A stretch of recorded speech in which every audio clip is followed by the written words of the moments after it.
हिमाचल प्रदेश में सरकार के द्वारा राजस्व अधिनियम में जो संशोधन किया गया है उससे ग्रामीण क्षेत्र में काम कर रहे पटवारी और कानूनगो को खासी दिक्कतों का सामना करना होगा।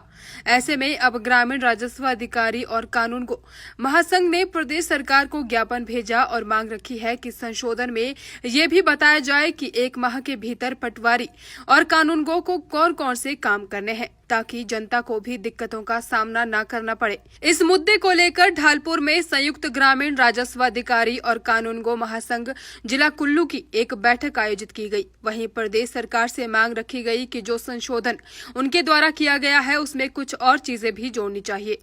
संयुक्त पटवारी और कानूनगो महासंघ के प्रदेश सचिव युवराज का कहना है कि अब सरकार को धरातल पर आवश्यक सुधार भी करने होंगे ताकि जनता के काम सही समय पर पूरा हो सके।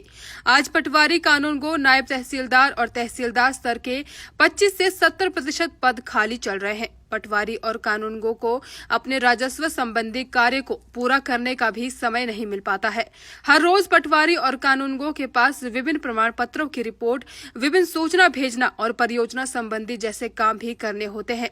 लेकिन सरकार के द्वारा अब राजस्व अधिनियम संशोधन किया गया है कि ये सब काम एक तय समय सीमा के भीतर करने होंगे। काम करने के लिए किसी भी कर्मचारी को दिक्कत नहीं है, लेकिन इतने कम समय में ये सब काम पूरा करना इतने कम कर्मचारियों के लिए तर्क संगत नहीं है। आज हमने पटवार कानूनगो संघ कुल्लू की तरफ से डीसी कुल्लू के माध्यम से मुख्यमंत्री हिमाचल प्रदेश व राज्यपाल को एक ज्ञापन सौंपा है, जिसमें सरकार ने जो अभी हाल ही में राजस्व संशोधन बिल लाया है उसमें हमारी तकसीम, निशानदेही, इंतकाल और सामान जारी करना, इन कामों के लिए टाइमलाइन फिक्स की हुई है। लेकिन धरातल पर सरकार ने बेसिक चीजें दी नहीं है। कुल्लू में 40 कानूनगो के पद है, 40 में से 29 खाली चले हुए हैं, 9 पटवारी के कल खाली चले हुए हैं। इस तरीके से जब हमारे पास काम करने के रिसोर्सेज नहीं है तो हम ये चीज कैसे करेंगे। अभी वर्तमान में पटवारी पीएम किसान का काम कर रहा है, स्वामित्व योजना कर रहा है, लैंड एक्विजिशन के काम करता है, पीडब्ल्यूडी के काम, फॉरेस्ट के काम और भी लगभग आपदा के काम है। जो देखो अभी पिछले 1 महीने से 2 महीने से पटवारी लगातार अकेले सारी आपदा के काम कर रहा है। बैंक के काम हम करते हैं, सरफेसी हम करते हैं। इसलिए अब जब हमसे इतने सारे किस्म के काम कराए जा रहे हैं तो सरकार एक तरफा डिसीजन कैसे ले रही है। अगर सरकार ने ये करना है तो पहले तो गवर्नमेंट हमारे को बताए कि हमने क्या काम करना है। हमारा एक वर्क चार्ट बनाए जिसमें हमारे को बताए कि हमने ये काम करने हैं। रेवेन्यू के अतिरिक्त जो काम है वो जिस डिपार्टमेंट का है उसको दिया जाए। हमारी तरफ से सरकार से यही मांग रहेगी कि हमारे महासंघ को समय दिया जाए, चर्चा के लिए फिर से टाइम दिया जाए और इस बिल के ऊपर दोबारा विचार किया जाए। यदि महासंघ की बात को नहीं माना जाता है तो महासंघ उग्र आंदोलन करने के लिए विवश होगा। आज हम पूरे जिला कुल्लू के पटवारी और कानूनगो साहिबान यहाँ पर एकत्रित हुए।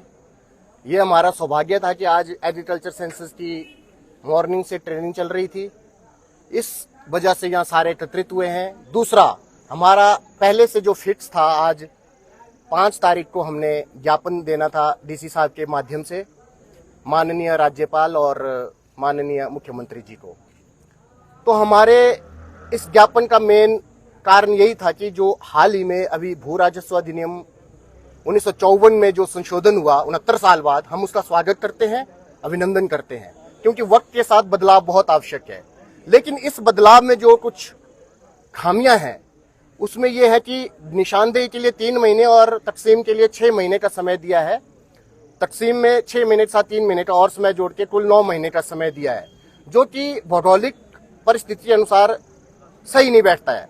जहां कुल्लू में 29 पोस्ट कानूनगो की वेकेंट चल रही है पिछले 1 साल से 2 साल से, ऐसे में जब धरातल पर कानूनगो की पोस्टें रिक्त चल रही है तो वो डिमार्केशन और तकसीम की कार्रवाई को कौन पूरी करेगा, ये बहुत ही चिंतनीय विषय है। दूसरा, आज के दौर में जब आप देखते हैं पटवारी और कानूनगो के पास 44 से 50 प्रकार के विभिन्न प्रकार के काम रोजाना आते हैं। पटवारी और कानूनगो का जो कोर वर्क है, मेन काम है, जो लैंड रिकॉर्ड मैनुअल में भी दर्शाया गया है, वो है जमाबंदी अपडेशन, म्यूटेशन, डिमार्केशन, पार्टेशन और गिरदावरी। इन जो 5-6 जो मेन काम है, इनको ना करके अन्य काम थोपे गए हैं, जैसे पीएम किसान में लैंड सीडिंग और ईकेवाईसी।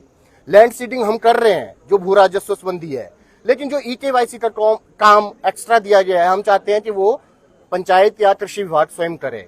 दूसरा एग्रीकल्चर सेंसिस है जो ऑनलाइन कार्य है, उसमें भी हम चाहते हैं कि धरातल पर पटवार खाने और कानगो भवन में प्रिंटर, कंप्यूटर और इंटरनेट की सुविधा हो और 100% जो वैकेंसी है वो फिलअप हो। जब तक धरातल पर सुधार नहीं होगा तब तक ये जो बिल में संशोधन हुआ है उसको धरातल पर इंप्लीमेंट करना बहुत ही मुश्किल है, लगभग असंभव है। हम ये नहीं कहते कि हम काम नहीं करते, काम करने के बावजूद भी यदि आप पर मानसिक और शारीरिक दबाव दिन प्रतिदिन बढ़ता जा रहा है तो ऐसे में पटवारी और कानगो अपने स्वास्थ्य के प्रति भी बहुत चिंतित है। तो हम यही मांग करते हैं माननीय मुख्यमंत्री जी से और राज्यपाल जी से कि वो इस बिल पर पुनः विचार करें और महासंघ को बैठक के लिए बुलाए। हिमाचल प्रदेश पटवार कानगो महासंघ पूरे हिमाचल प्रदेश में ज्ञापन दे रहे हैं और इस ज्ञापन का मुख्य उद्देश्य ये है कि हम भी चाहते हैं कि जनता के काम समय पर हो, लेकिन वो तभी होंगे जब धरातल पे भी हाईटेक सुविधा होगी और 100% वैकेंसी फिलअप हो।